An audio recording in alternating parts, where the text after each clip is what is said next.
Hello, I'm Gareth Davies, and this is the Championship Rounds for PitchBoxing, where I bring you all the interviews from the combat sports world. Enjoy. So, it's not long after, it's a couple of days after an extraordinary fight on Saturday night. Have you had a chance to have a look at it back? Yeah, I've watched it a couple of times. I've actually got it on this screen here. I was just watching it. There's highlights. And what do you make of it? Yeah, it's a good fight. We've both got some good skills and we're both getting some shots off. It's an entertaining fight, yeah. What do you experience when you look back and watch a fight like that? Well, I look at the things like my performance, like how I could improve, like where I've got hit or tagged, and the work that I do, and how well I did in the fight, and like what I can improve upon. Are there quite a few things that you're critical of? Are you very critical of yourself always?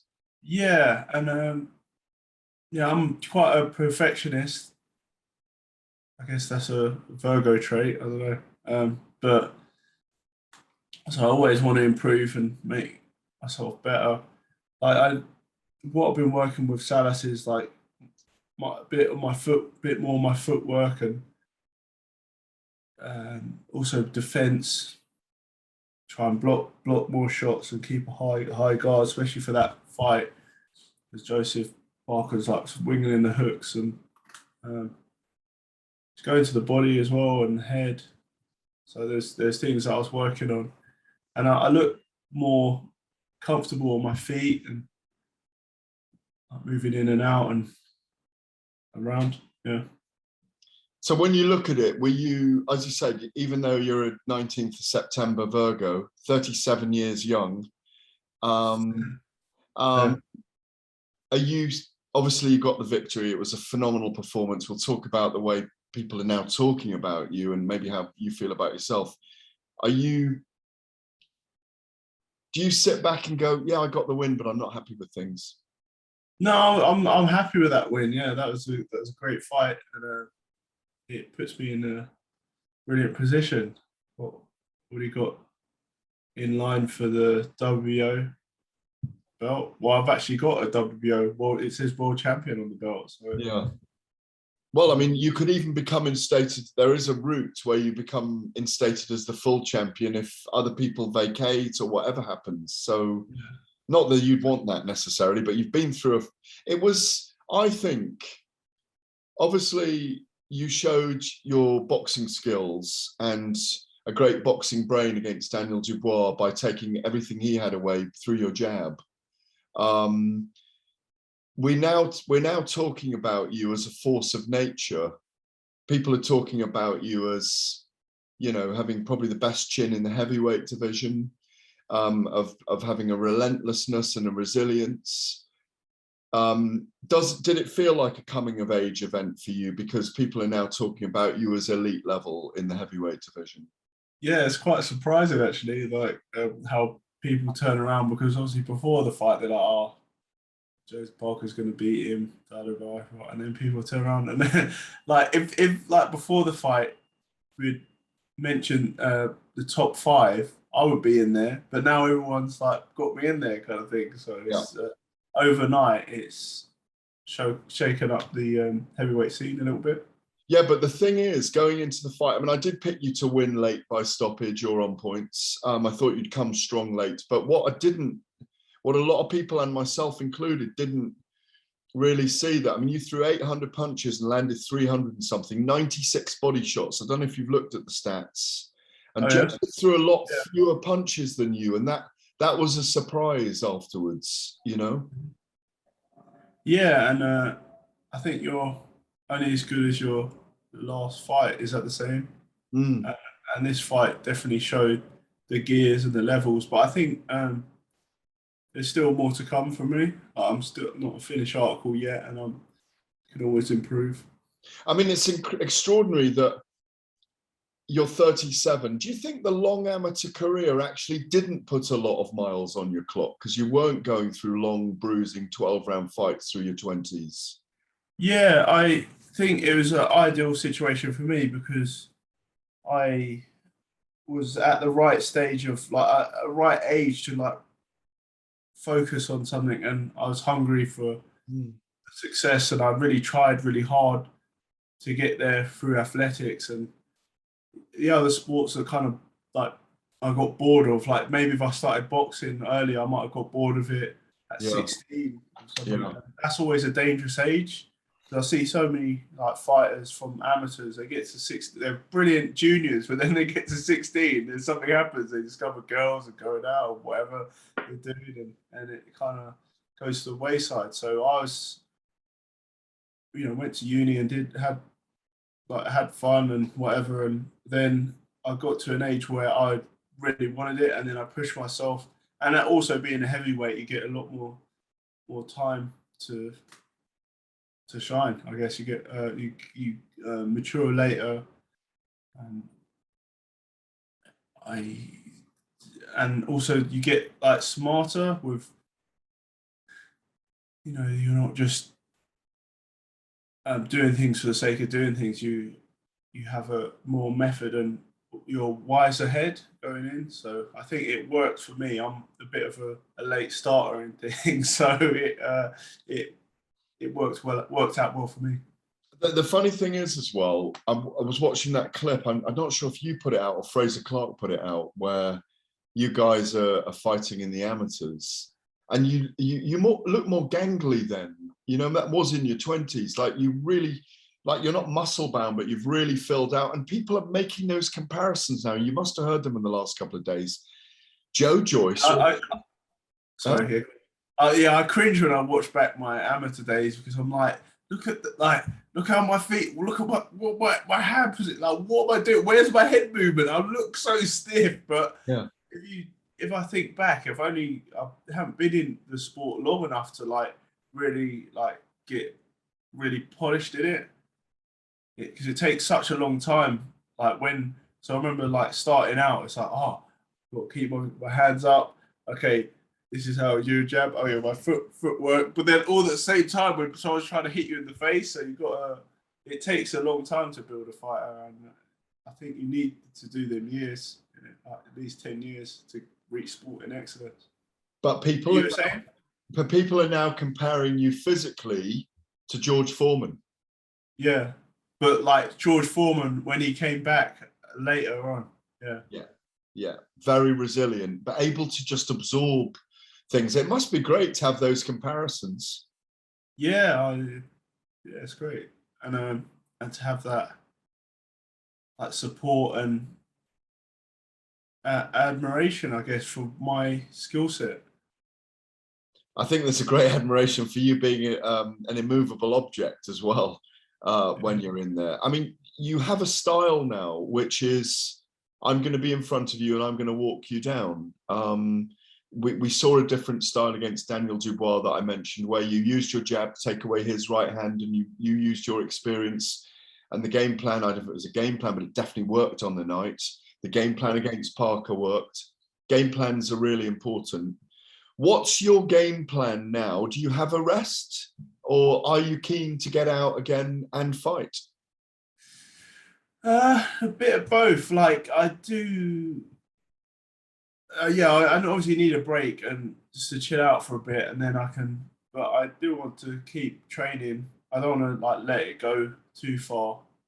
So when I go back to Vegas, then I'm already in a great position, and then you just build upon. Don't let it, like, don't chuck it away. I want to stay with it because I've got some really tough tests going forward. Why did you choose Vegas to go and train? Is it because Ismail Salas was there, or? Yeah, because Ismail Salas has a gym there. Also, it's nice to be in like a hot. There's a lot going on, and also there's always nice weather. So when it's sunny, it's hot. It makes things easier. But I mean, over the winter time, it gets it gets dark at like 5 o'clock, and it is a little bit cold, but it's definitely warmer than here.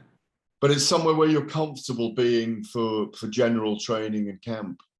Yeah, like just take myself away from the normal like being like stuck in a rut, and at least I just go there and everything's all in one place. Will you go there this winter then? This maybe, I don't know. Let's see. Well, it depends when the next fight is. Like, I need to do some training over here as well. In the meantime, like ticking over, but I definitely will be going early next year for the for the camp for say March or something. So at the moment in the heavyweight division, Alexander Usyk holds the WBO crown. We're hearing, not going to fight till around March, and it could well be Fury. Yeah, if it's not Fury, then it would be me. If it's not Fury, it'll be you. Yeah. So that's on your mind now. What do you make of? Because I suppose going into the weekend, I mean, you've got your own things to worry about, but we believed going into the weekend that Fury and Joshua would fight. It doesn't look like that's going to happen now. So are those guys on your radar as well? Yeah, Fury mentioned my name, and I'd happily fight Joshua as well. That's a great fight. Yeah, if they want it, they want a war with a juggernaut. Do you feel like you can become the undisputed champion in boxing?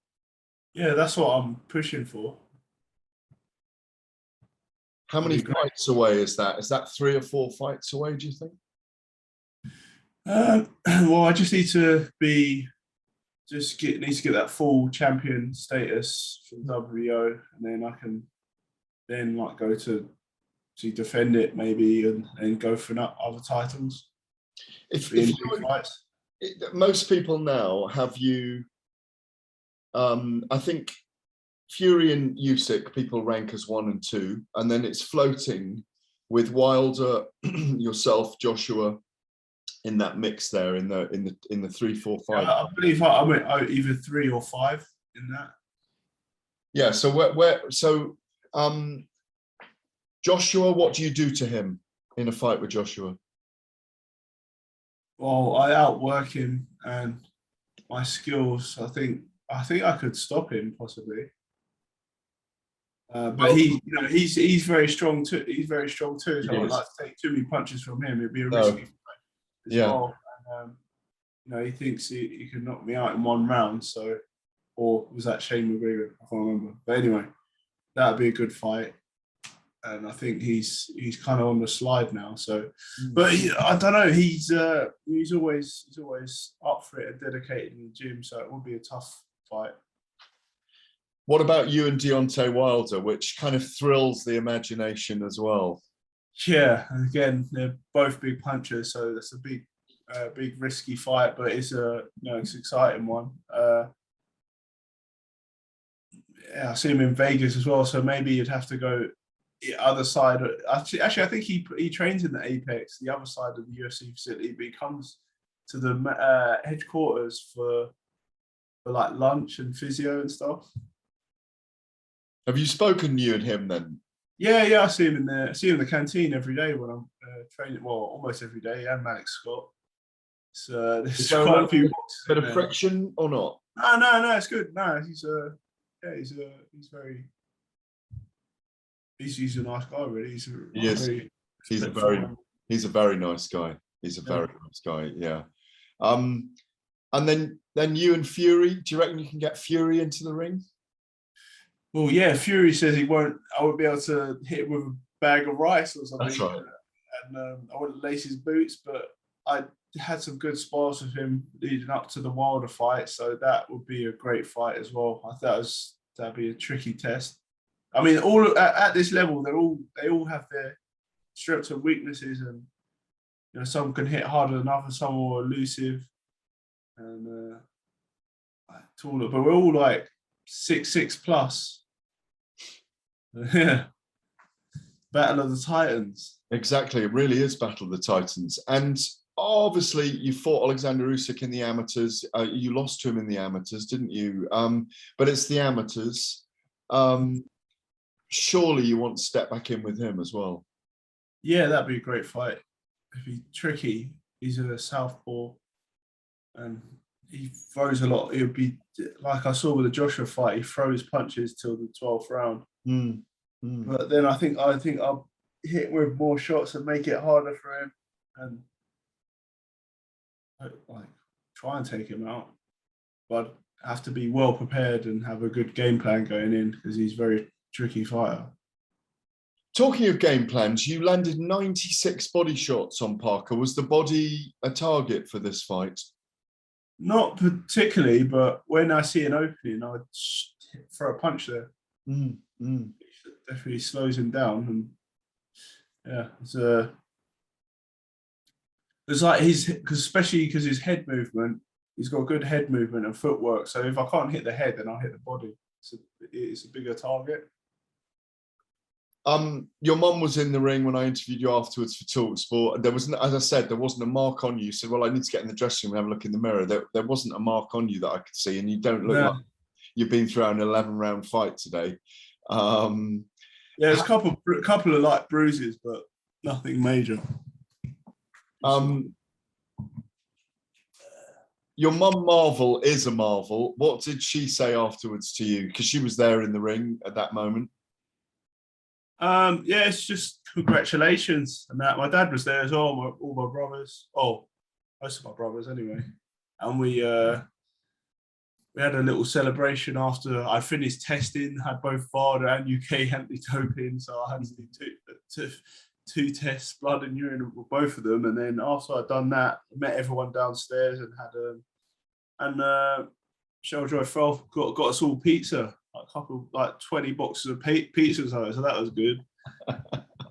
There's like a couple of drinks and cigars. It was really, really good. Like loads of people, and they let the hotel stay open till like I think we do like 5 or 6 or something. So went to bed late and didn't get a chance to sleep in. Got up for breakfast and that, and yeah, it was good. Watched the fight couple of times as well and reflected on it. It was a good performance. I was happy. We had the privilege of your mum listening to the TalkSport broadcast as well with the earphones on. Okay. Yeah, does she ever worry about you in those when she's hearing that or not? Yeah, she worries, and like because when the fight's going on, she can't really see. I mean, she's got her monocular where she kind of like where it's like kind of like one binocular. Yeah. But she only has like sight in one eye, about 8%, and but it's like quite hard to track what's going on. So she needs someone with her to like track, like to give her audio commentary. Well, as I said, she had the earphones on. She had the earphones. She had asked we gave her one. Oh, that's great!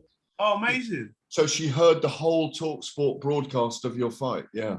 Oh, okay. So it had the commentary and stuff. She had all the commentary on the 4 of us. Commentary. Oh, thanks for that.